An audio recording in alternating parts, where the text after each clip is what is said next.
안녕하세요. 서동시집 이야기를 조금 하려고 하는데요. 서동시집은 그 많은 시를 쓴 평생 시를 쓴 괴테가 유일하게 본인의 손으로 시집으로 묶어서 발표한 공들인 책이고요. 전체 구성은 12묶음의 시와 산문인데요. 산문은 보다 나은 이해를 위하여 해서 얼른 보면은 이게 시해설인가 하고 오해하기 쉬운데 그렇지는 않고요. 그 오리엔트를 유럽과 인도 사이에 그 비어있는 공간을 선명하게 가져오는, 그러니까 기나긴 페르시아의 역사까지 아우르는 그런 글이고, 앞에 12묶음은 뭐 가인에서 하피스에서 사랑에서 이런 묶음이 12인데요. 예, 서는 책 서자입니다. 사실은 챕터인데요. 독일어에 챕터란 말이 없을 리 없지요. 그런데 조금 옛날 기분이 나는 부흐로 시인이 제목을 잡았기 때문에 번역 역시 그렇게 했습니다. 서동시집, 예, 많이 좀 낯선 것이어서 저는 늘 소신이 이렇습니다. 모든 글은 텍스트를 정독을 하는 것이 정도라고 생각을 합니다.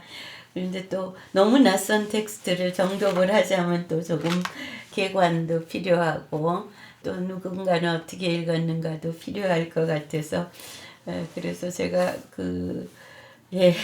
옮긴 이의 후기라는 그런 글을 썼었어요. 그래서 그거를 좀 읽어드릴까 합니다.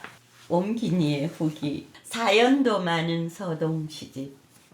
38년간 도서관 감독을 하며 온갖 책을 많이도 읽던 괴테의 손에 14세기 페르시아 시인 하피스 시집의 방대한 번역본이 1814년 여름 막 출간되어 들어왔다. 그 여름 괴테는 오래전에 떠났던 고향 프랑크푸르트를 찾아가는데요. 고향의 지인이자 열렬한 독자인 은행가 빌레머시 댁에 묵게 된다. 빌레머시는 양녀의 이름의 스펠링을 괴테의 소설 빌헤름 마이스터의 등장인물의 이름과 같게 고칠 만큼 괴테의 팬이었다. 마침 맞이한 65세 생일을 그 집에서 보냈고 다음 해에 한 번 더 잠깐 찾아갔다. 빌레머시에게는 딸의 친구이자 교육도 함께 받게 한 양녀 마리안네가 있었다. 유랑극단에서 상당한 돈을 지불하고 데려온 여배우의 딸이었는데 똑똑하고 사랑스러운 아가씨였던 것 같다. 처음 괴테가 그 집에 머물 때 이 영리한 아가씨는 괴테가 읽는 두꺼운 하피스 시집을 속속들이 읽어 같은 책을 읽은 사람들의 교감이 이루어진다. 급기야는 하피스 시집의 쪽수, 행수만을 적은 쪽지만으로도 자신의 마음을 표현하게 된다. 네, 이 시집 뒤편에 있는데요. 어떤 식인가 하면은, 이렇게 하피스 시집의 쪽수와 행수만을 적어서 자신의 마음을 담아본, 그것을 이으면 자신의 마음이 담겨주는 편지, 암호 편지입니다. 그런데 여기 왼쪽은 괴테가 마리안네에게 보낸 것이고 오른쪽은 마리안네가 괴테에게 보낸 것인데, 괴테는 한 19페이지까지 읽고 할 말을 다 찾았어요. 마리안네는 414페이지까지 읽었습니다. 자신의 마음을 표현해줄 한 줄을 찾아서 온 그 두터운 시집을 다 뒤진 그렇게 해서 쓰인 것이죠. 시인이 아니던 마리안네도 자기의 마음을 대신할 수 있는 식구를 찾아 두꺼운 책을 읽고 또 읽다 보니 자꾸 시를 쓰게 되었다.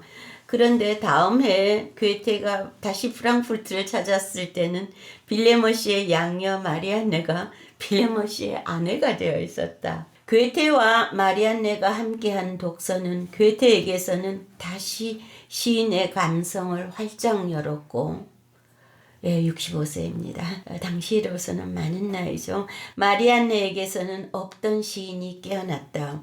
이때 쏟아져 나온 시들이 서동 시집으로 묶이게 되는데 그 중심은 줄라이카의 서이다. 줄라이카 뒤에 마리안네가 있는 겁니다. 서동 시집 안에는 마리안네의 시도 몇 편 들어가 있다. 별도의 표시가 없는 이 시들 중 두 편을 괴테의 충직한 비서 에커만이 그 많은 시들 중에서 제일 괴테다운 좋은 시로 꼽은 에피소드도 있다. 바로 그 시를 슈베르트가 곡으로 만들기도 했다. 동풍시, 서풍시라는 곡입니다. 원래 시 자체에는 제목은 없습니다. 감성적, 시적 교류가 있었으나 사회적 거리와 정중함을 두 사람은 특히 괴테는 결코 잃지 않았다. 그가 집을 떠날 때 하이델베르크까지 전송을 온 내외를 잠깐 만나고는 죽을 때까지 마리안네를 다시 만난 적이 없다. 편지조차도 빌레머시나 그 딸에게 보내어 간접적으로 소식을 전했을 뿐 직접 쓰는 일도 거의 없었다. 그렇건만 마리안네가 괴테에게 보낸 편지들은 긴 세월을 고이 간직했다가 임종을 1년 앞두고 정성스레 묶어서 돌려보냈다. 거기에 이런 쪽지가 붙여졌네요. 사랑스럽던 이의 눈앞으로 이걸 썼던 손길에게로 언젠가 뜨거운 갈망으로 기다리고 봤던 것.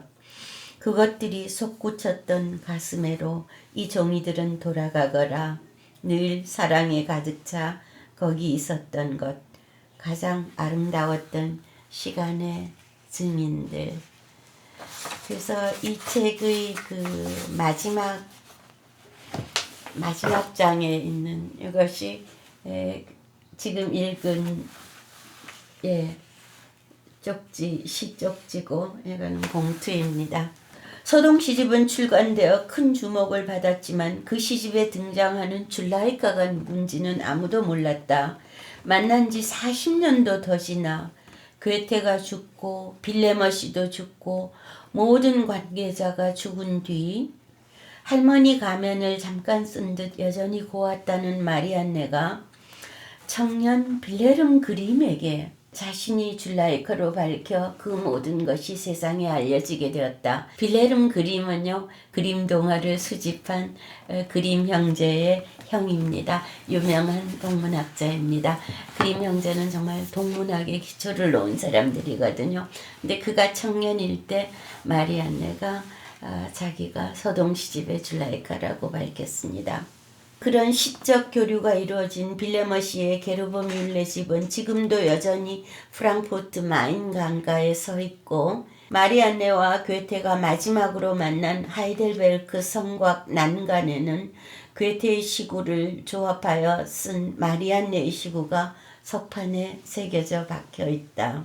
두 사람 사이에 오간 글들이며 크고 작은 선물들이 독일의 이곳저곳 괴테 관련 박물관에 남아있고 마리안네가 괴테를 위해 만들어 줄라이카라고 페르시아어로 수까지 놓은 슬리퍼는 스위스의 구두 박물관에 보관되어 있다. 서동 시집의 한편의 시로 등장하는 은행나무는 괴테가 곱게 정서하여 책갈피로 누른 은행잎 2장을 엇갈려 붙여 보낸 그대로 원고로 간직되어 있고 괴테가 바이마르에 심은 지금은 거목이 되어 서 있는 은행나무는 바이마르 관광객들이 만나는 출발점이다.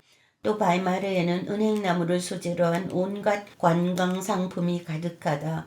수많은 다른 시편들이 남긴 정신적 유산들이야 말할 필요도 없거니와 그중 하나인 시 한 편 덕분에 나무 한 그루도 그야말로 효자나무로 서서 도시의 보탬이 되고 있다. 시는 좀 이렇게 읽으시면 어떨까 해요.